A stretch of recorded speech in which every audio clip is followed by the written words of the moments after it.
I used to work stocking shelves at a grocery store. It wasn't all that bad, but every now and then you'd get some annoying customers that bother you.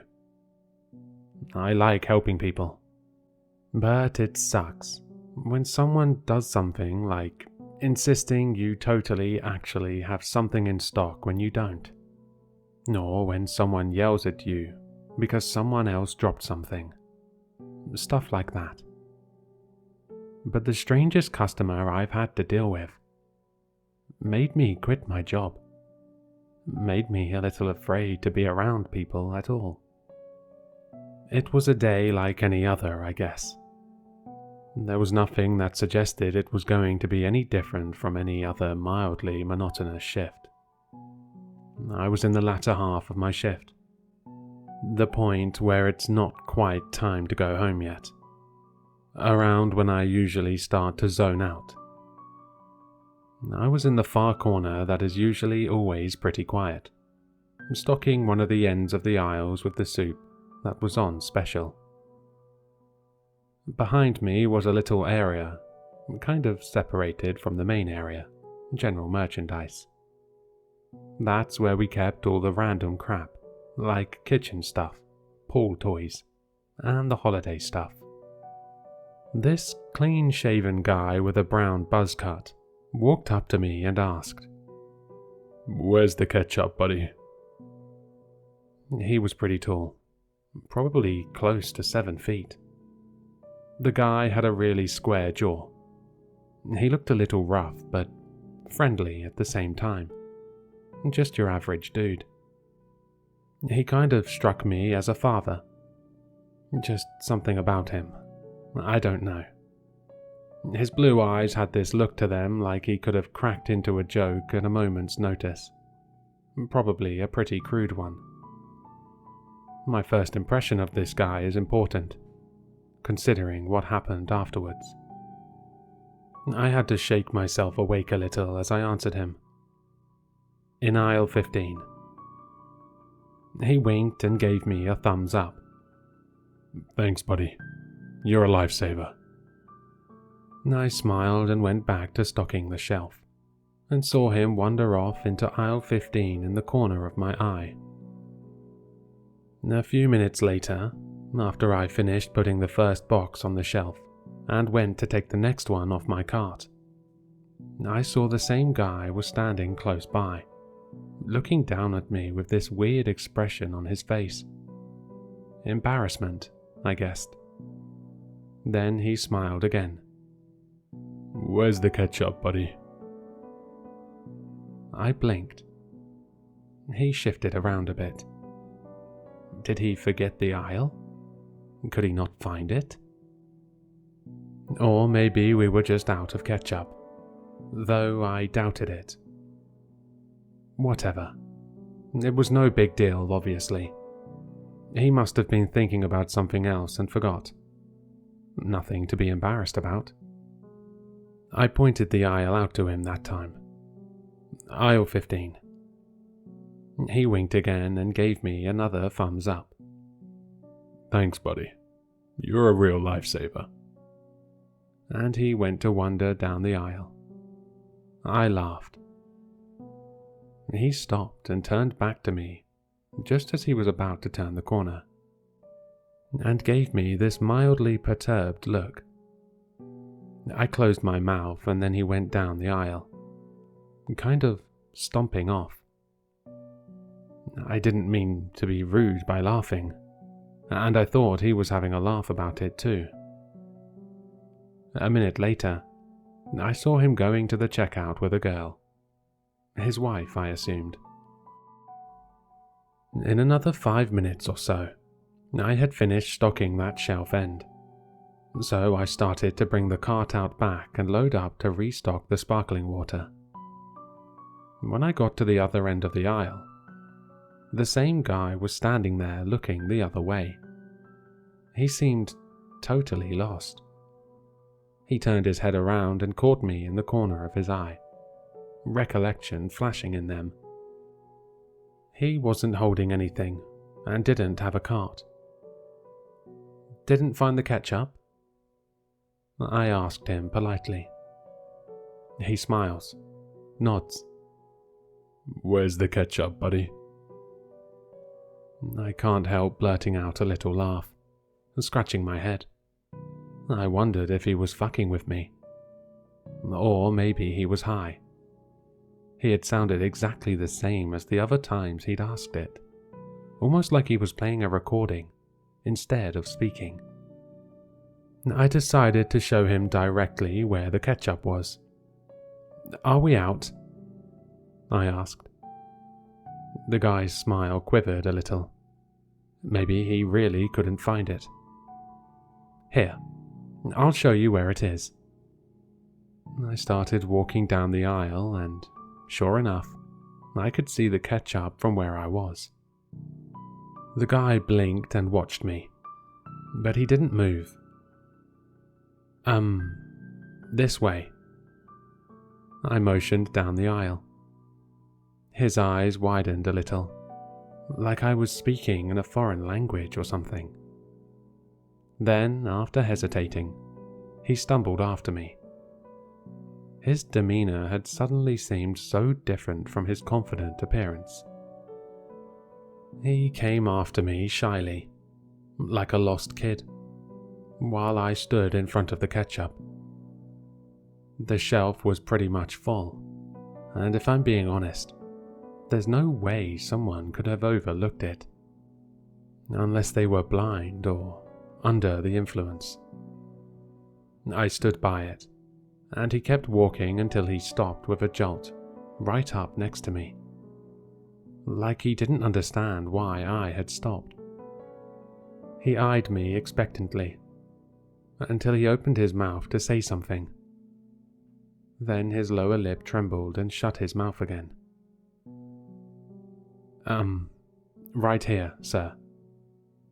I pointed to the ketchup bottles. He blinked a few times, looked hard at me, like he was trying to calculate a 50-equation math problem in his head, scanned down my body, and rested his eyes on my pointing finger. It's needless to say it was a really awkward situation. The ketchup is there, I stammered out. His eyes suddenly lit up like he had won the lottery.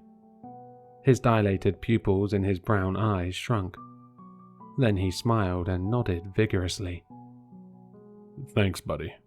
You're a lifesaver. He gave me the same thumbs up. I laughed sheepishly. Yeah, happens to the best of us. No worries. I wander awkwardly back to my cart, turning back to see him smiling contentedly at the ketchup. I loaded up some sparkling water onto my cart, but the raspy voice of Greg, the manager, stopped me. No, John. Not my real name, but for reasons that may become apparent, I don't want to say my real name. He came out from behind one of the loaded pallets. He's pretty short, so I didn't see him at first. Bring a pallet of the toilet paper that's on sale, out by general merchandise. Aye, aye, Captain. Greg laughed, though it sounded more like he was choking. I swear the guy smokes at least 2 packs a day, and I wouldn't be surprised if it was 3. I got the pallet ready to take out, and started hauling it out towards the doors with the pallet jack. There was someone standing at the doors, probably about to go inside, but they retreated out from behind the plastic window as I approached, and I inwardly thanked them, since it's kind of hard to stop pulling a pallet once you get going. I pushed myself through the plastic doors, and someone laughed right next to me as I came out. I thought it was Greg, but I didn't see him go out ahead of me. It didn't sound quite like him either, just a little different, like someone was mocking him. I turned to the source and saw someone a lot taller than Greg standing there. It was the ketchup guy. He was there, smiling. He laughed again, doing his best impression of Greg's laugh. Then he spoke. "Bring a pallet out by general merchandise." He made his voice raspy, just like Greg's. I didn't really realize it then, but he was bending down a little bit. I just stared at him, taken aback, not really sure what he was up to. Then I kind of half-heartedly smiled, thinking that maybe he knew Greg, or maybe he was just mocking him. I laughed. Yeah, he must know Greg, I thought. He laughed again, sounding almost exactly like the grating chuckle I had heard out back from my manager. He scrunched up a bit more, coming under my height, still not sure how to react. I laughed uneasily and walked away. The guy called out again. "Bring a pallet out by general merchandise." I said something in response. Maybe good one or something. I can't remember. And rushed briskly towards general merchandise. I just brushed the whole thing off as some weird joke, and I had to get my work done. It was a pretty long day by then. Up until that point, I've had run-ins with stranger people. As I put the pallet in place, this young guy with a goatee and glasses came up to me. "Excuse me, where's the washroom?" He had a British accent. I pointed it out to him. It's just around the corner from general merchandise. He ran off, and I noticed he had a bit of a limp with his right leg. He disappeared around the corner, running. I guess he really needed to go. I heard his heavy footfalls clack as he rushed to the door out of view. And at the same time, another set of footsteps approached me from one of the aisles, strangely similar. The sound of someone's unique footsteps isn't something I really ever paid attention to at all before. But with his limp, they were so distinct. I half expected the guy that just went around the corner to somehow come from the aisle and ask me where the bathroom was again. But it was the damn ketchup guy again. He rushed right up to me. "Excuse me, where's the washroom?" I raised an eyebrow. He had said it in a British accent, mocking the guy. When I didn't laugh or respond immediately, he looked around with a strange look. At the time, I thought he was embarrassed I didn't laugh. Whatever he was doing, I didn't find it funny. "Sir," I tried to be polite with him. "I don't know what you're doing, but I'm just trying to do my job, okay?" His eyes widened. He looked like he was going to cry. My other eyebrow raised. What was up with this guy? He looked around frantically. "Excuse me, where's the washroom?" I thought he was genuinely asking for a second, but he still said it in his mock British accent. He had to be fucking with me, but his body language and facial expression suggested otherwise. Sighing and shrugging, I pointed towards the washroom. He nodded, assured but still panicky, and rushed off around the corner.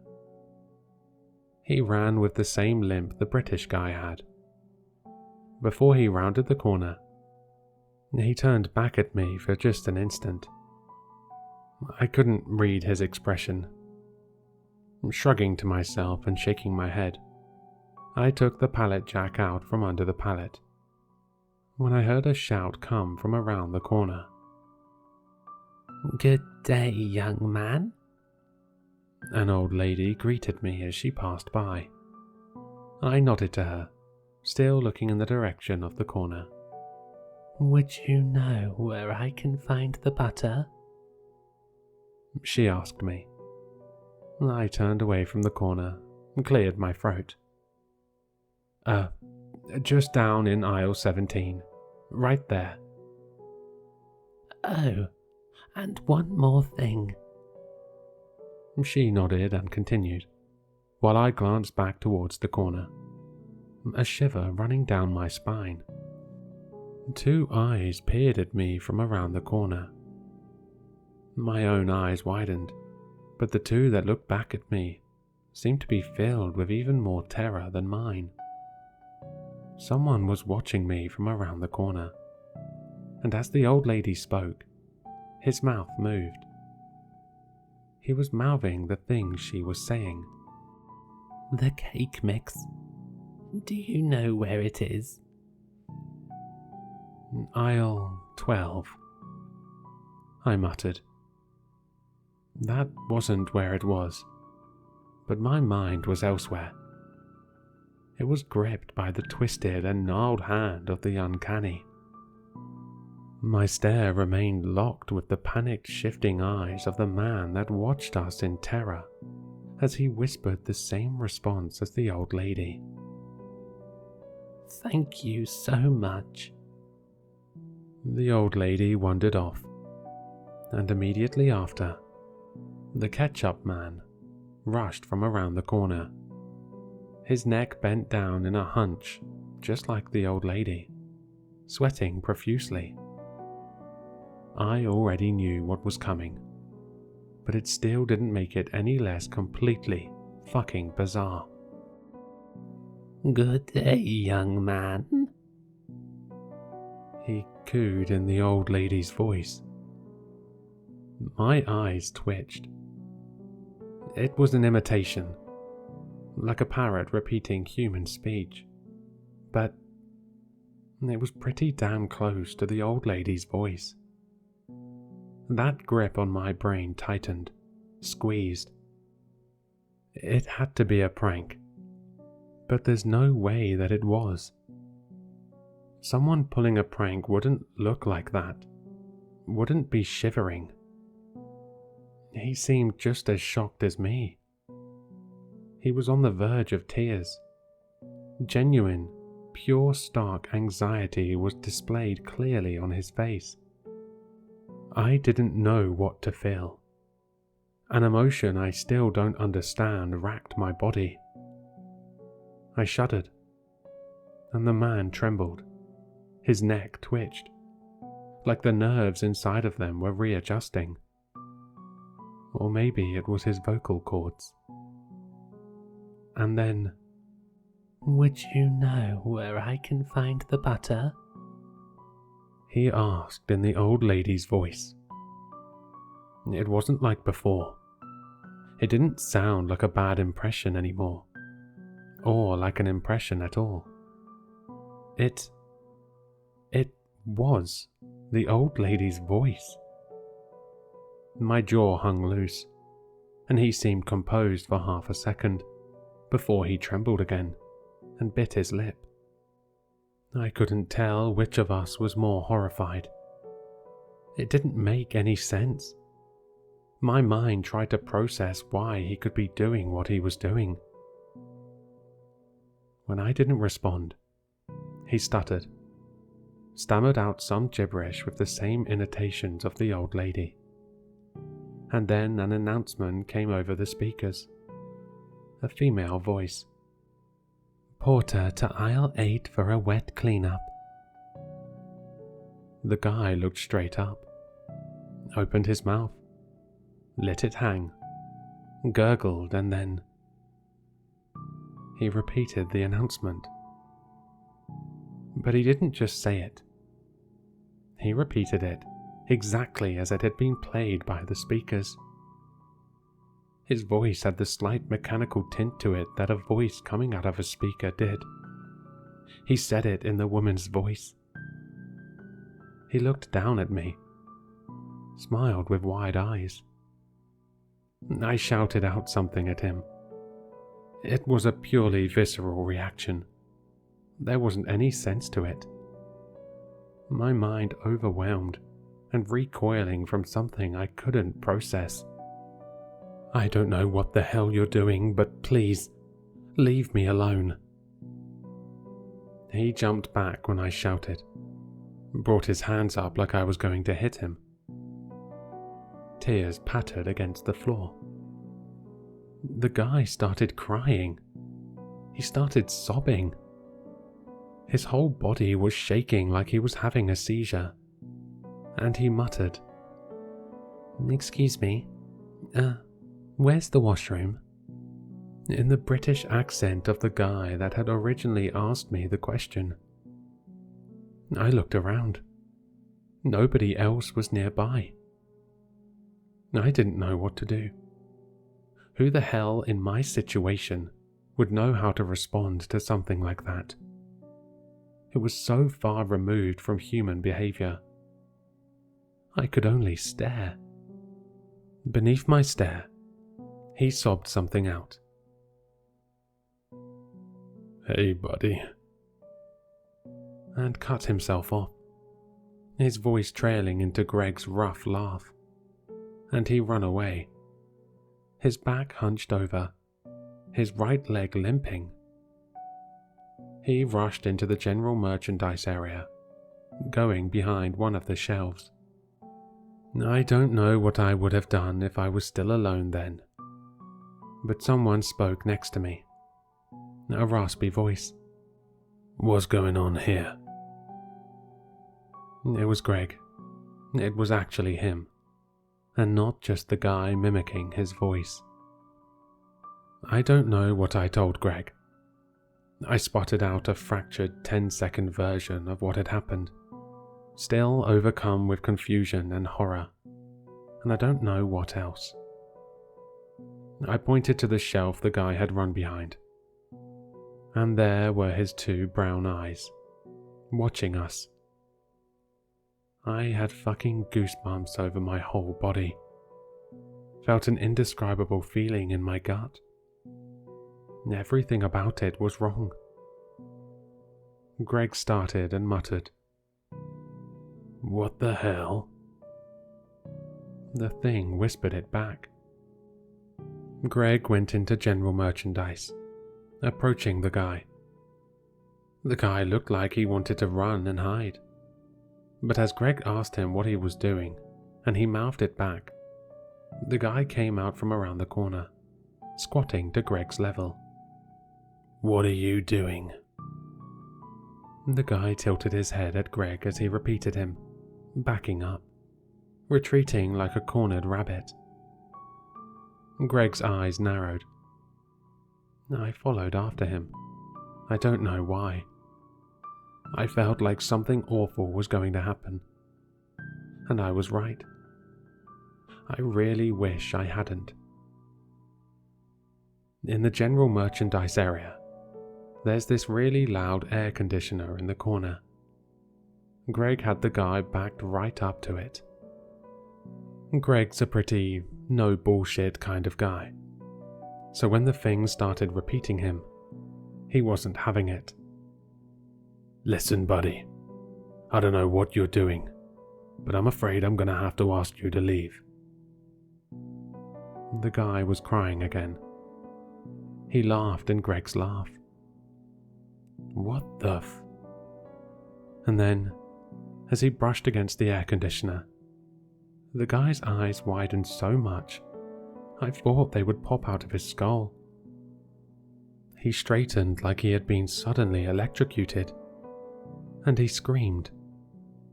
He screamed with many voices and tones, all at once, like there was a whole crowd trapped inside of his throat, and it echoed through the whole damn building.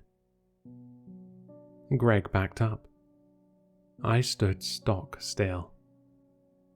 The guy had fallen to his knees, He brought his hands up to cover his face and sobbed. And the whole time he sobbed, he kept speaking in different voices, repeating the same things that he had repeated to me. Where's the ketchup, buddy? Good day, young man. Bring a pallet out by general merchandise.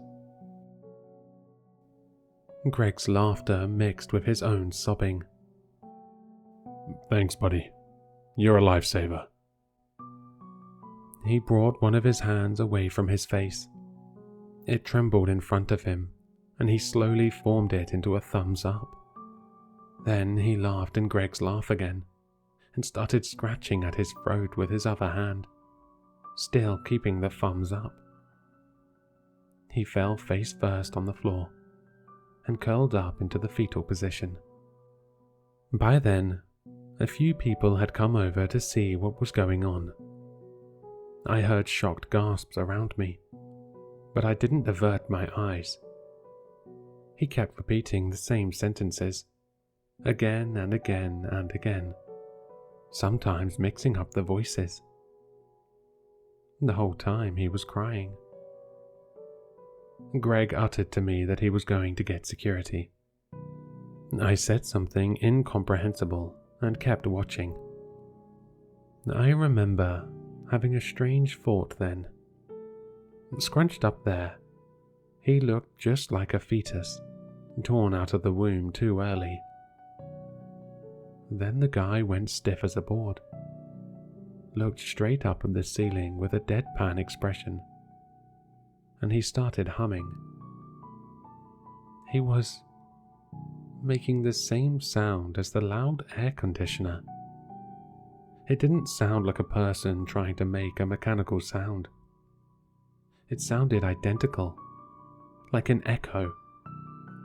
His whole face and neck were twitching and writhing around like it was melting, boiling, or like something was inside of it, trying to pry his own face off. He did that for about 30 seconds, before looking up at me, pure despair in his eyes. Please. He said it in my voice. Exactly in my voice. I gasped something out, and my bewilderment seemed to send him even further over the edge. He leaped up, hunched over, and limped past me as fast as he could, rushing out toward the entrance. I watched him leave. Maybe I should have done something, but I was too utterly shocked to do anything but stare when it happened. And even if I could have moved, what could I have done? What could I even have done? Greg came back with the security guard. I didn't tell them the whole story. Just said that the guy ran off. They laughed it off. Greg let me take a break after that. I didn't say anything to anyone the rest of the day. I quit my job that night. I don't go to that grocery store anymore, and I try to avoid strangers as much as possible. Whenever someone opens their mouth, I almost expect them to start acting like that. I don't know what happened to that man, or what he was. If he was even human or what, I don't know. I just don't know.